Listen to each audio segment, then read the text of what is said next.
And one of these moments, we are recording. I think we are recording now. So Yes. welcome on board to the December Madness. The topic of December Madness is how to apply, how to search for jobs, and we're going to be collaborating with Daniel. My name's Saku. I'll be providing a little bit of recruitment insight, something like that. And then at the same time, Daniel has a lot of expertise and is now looking for a new role. And we were thinking, hey, it might be good to be sharing this experience. So December Madness, 15 or so days on the weekdays of December prior to Christmas that we are trying to do this setup. Unless we get ill or whatever. How are you feeling? First morning. Yeah, fine. Mostly fine, just a little bit dry. Yeah. But yeah, that it Have a helped. drink. Yeah, exactly. Have a drink. And Yeah. I think one of those things is, it can be nerve-cracking to be talking kind of like to an audience or whatever, but at the same time, let's just keep it natural. I'll be sticking to bad jokes anyway, and I'll be humiliating myself publicly here by just declaring and disclosing how bad my humor is. So, Yeah. no harm done. Well, it will be easy. Yeah, and apologies, a little bit of a cough left myself. All right, let's jump into the topic really. Thinking about jobs, I think two elements is of interest to folks kind of to get on board. It's kind of like, what's your current situation, and then what types of jobs would you be interested in looking for? And we'll be doing this in a dialogue, so you don't have to have the correct or right answers or anything, but thinking out loud here. So Yeah. what's your current situation? Current situation has been that I have been looking for different kind of jobs. I had various job interviews in the past, and for a reason or another, like there hasn't been like fully like match of skills compared to like what companies at the moment have been wanting. Of course, I only have have been having like small visibility to what's actually out there, because most of the companies don't actually advertise their what they need. Yeah, Or it's true. even if they might post the job ad is normally just like skills requirements, not much about person itself. Yeah, yeah, And yeah, like it's true. that's kind of like more important is what kind of people companies actually want. Yeah, and I would quick comment. I think industry reference is around 70-80% of the jobs are not advertised publicly. Yeah. They are filled directly, and there's a number of different ways and all the rest of it. But I like to look at job search from the point of view that what are the companies what that you would be like enjoying the idea of working for, and then kind of like what types of roles. So I think one of the key topics today is to look at your ambitions, what types of roles would be of interest, Mhm. and then kind of like and then start to take it from there. Yeah, that sounds like that's actually good advice in many ways. Also a little bit counter to what kind of like things people, for example, are teached at schools about like job seeking and stuff like that, because often it's like just do your CVs and just do your like materials and it will be fine, but it's much more than that. It is, and I think one of the biggest challenges when people are applying for a job that's openly advertised is that there's going to be many applicants, tens of applicants in any given situation, and then that really is making it pretty harsh, the comparison between people, and it's sort of harder if you don't have a stellar background, a very sort of logical career path and all the rest of it. It's actually, I think it's quite hard to get selected through those open Yeah, job ad processes. So I think I would turn it around a little bit, at least yeah, to begin with, and think about just kind of like very, very crudely about what types of roles you're interested in, yeah. and we could do that by discussing a little bit. If I share your LinkedIn profile, is that okay?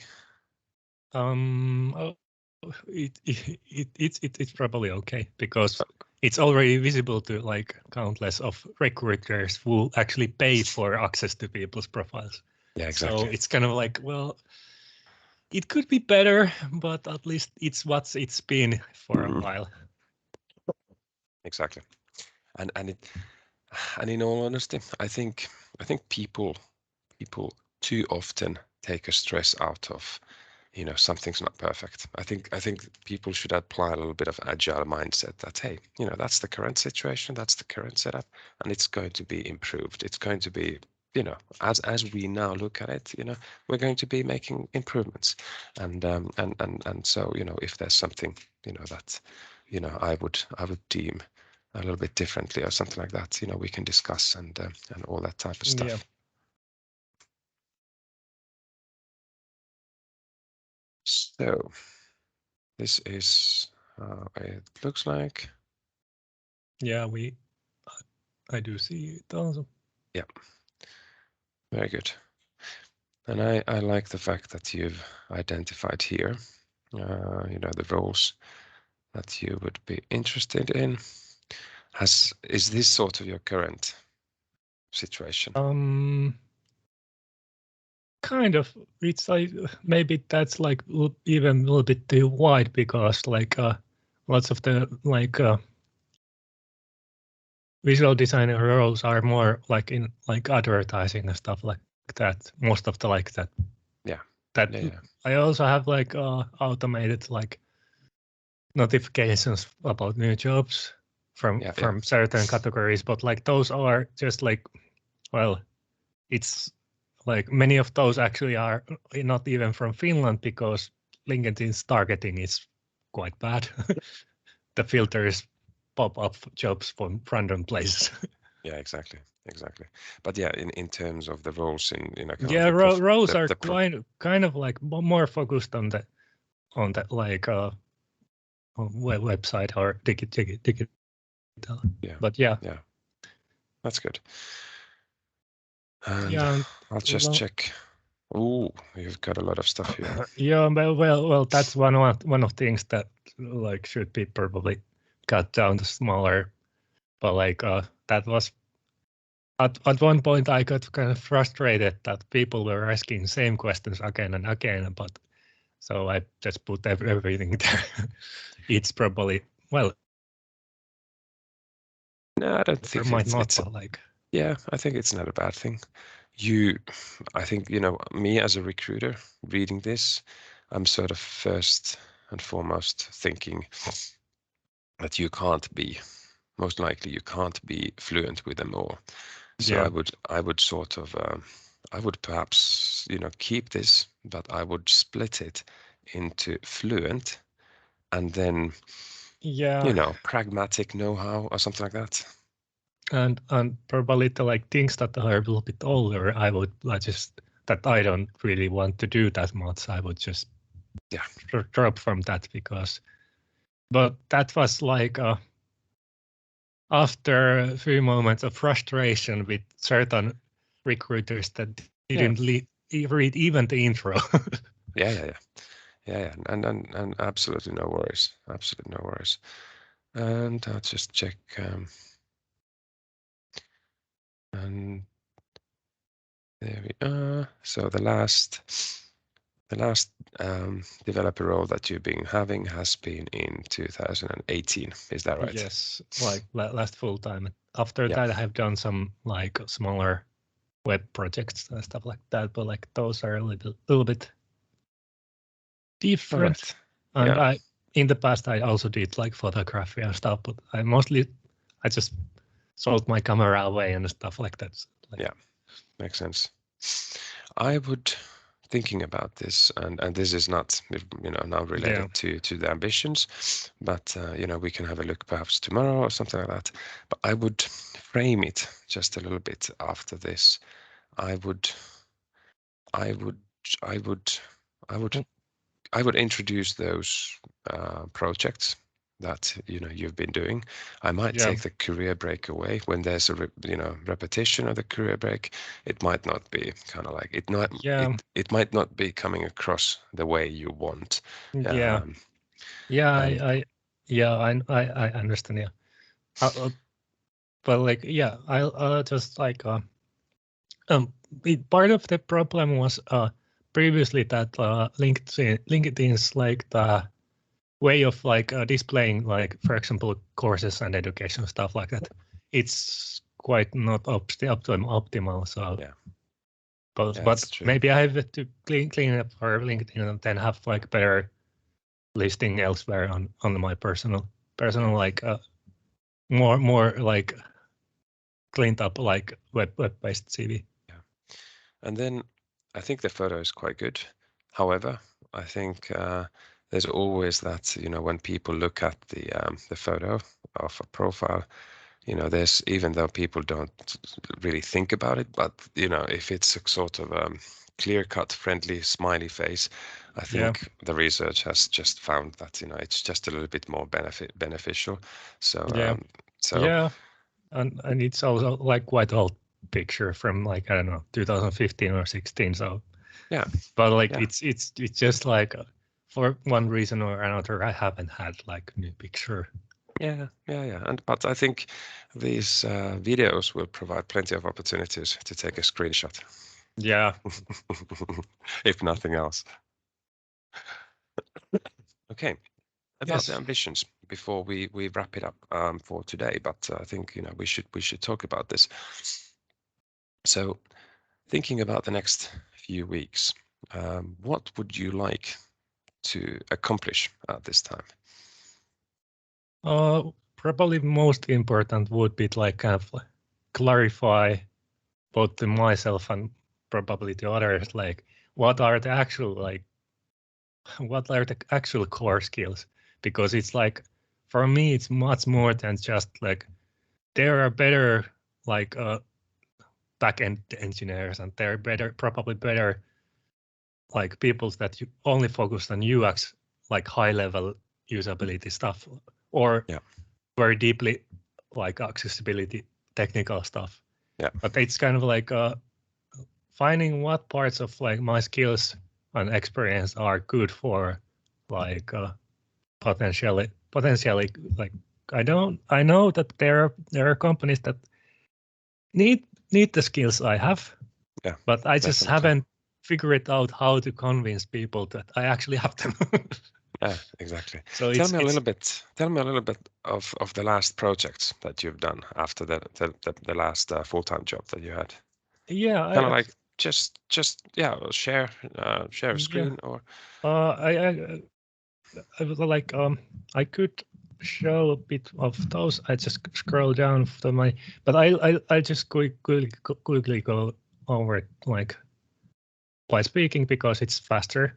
yeah, But like few of the projects I have been doing, like this was last year and a bit updates this year, yeah, was a website for like building management company that was basically selling uh, cleaning services for people's roofs on the cool. homes. So Yeah, on online store, it was like Shopify shop. I kind of did some visual cleanup for the Shopify side, yeah, but most of the stuff I did was basically building the company website from scratch. scratch. Yeah. So What did you use? Good question. Basically, like the thing started with like there were static visual design from like ad agency Mm-hmm. made like previous year or something. Yeah, yeah, But like that was kind of like with what direction to go. yeah, yeah. But basically then I used like Eleventy kind of static site generator. Yeah. So yeah, and then Tailwind CSS kind of like CSS framework, and then a bunch of other tools. And then there was like Cool. data integration with Shopify that was done by another person who kind of like fetched data from Shopify APIs, and so Yeah, we could have the same data on the websites like yeah. product selection. All right. Is it live now? The website that you talk about. It is, but like kind of company scaled down to switch it to a little bit different business, so Yeah, it's okay. it's not working at the moment. All right. All right. Um, what was your experience with this? Was it Um, doable? How did you find it? Basically, the whole thing or our project came that basically they had a great plan for this thing, Yeah, but they realized that like it's like they like didn't quite understand how to do it. So they yeah, like called me and asked like how this could be done. So basically, I explained what are the problems of like limitations or stuff like that. Then a few weeks later, they call like or a week later, they call it like could you do it because they didn't find anyone else who could. yeah, yeah.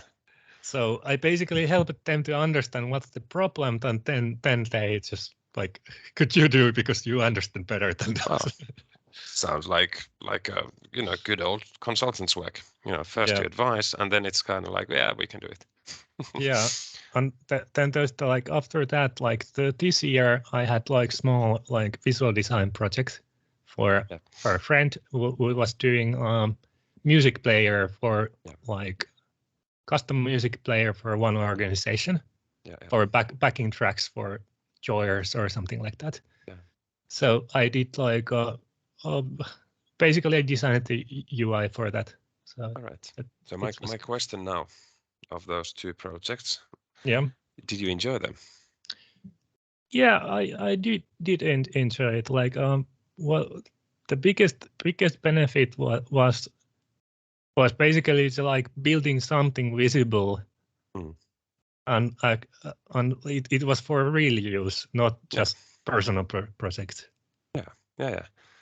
Yeah, it sounds really good because I think this kind of I'm instantly thinking about small companies um, that have a few people working for different websites, different e-com projects, and I think I'm not thinking about the big consultancies because they tend to have this quite Small slices. yeah, all then large slices then that every one's pretty much required to be full stack and all the rest of it. Yeah, Whereas I think you have a lot of skills, but then there are some elements that are still kind of like, okay, you need to be getting a little bit of practice and all the rest of it. So yeah, I could imagine that we could be successful in landing you an opportunity by identifying as a target group of jobs the small internet website agencies yeah, that are keen on having someone to help with the projects, and by help meaning concrete hands-on, but then also kind of like you being proactive, asking from the whatever yeah, lead developer or something, hey, I've got a bit of an issue, how shall we do this and all the rest of it, so you be in a learning curve as well at the same yeah. time. Would that make sense? That kind of like it makes sense, and actually, that's that's kind of what I have been doing also in previous jobs. I have been asking questions Yeah, like, is this even sensible? Like, does this actually fix the business problem or stuff like exactly. that? But in some companies, people don't want others to ask questions. That's kind of like you don't want to be working in those places. yeah, but it's more like cultural difference. Like smaller companies are more hands-on generally. Sounds good. So I would call it a day at this Yes. point. I think we've achieved what we tried to achieve, which is identifying your ambition level. And we've come up with a bit of a solution. You know, we know now what sizes of companies and what type of a role, you know, we are going to be looking at, and then we'll take it from here tomorrow. Yeah, that sounds good. Perfect. Many thanks, Danielle. Always a pleasure. Speak to you tomorrow. Yes. See you later. Indeed. And many thanks everyone who's joined us. And then I press stop recording and wait for a few seconds.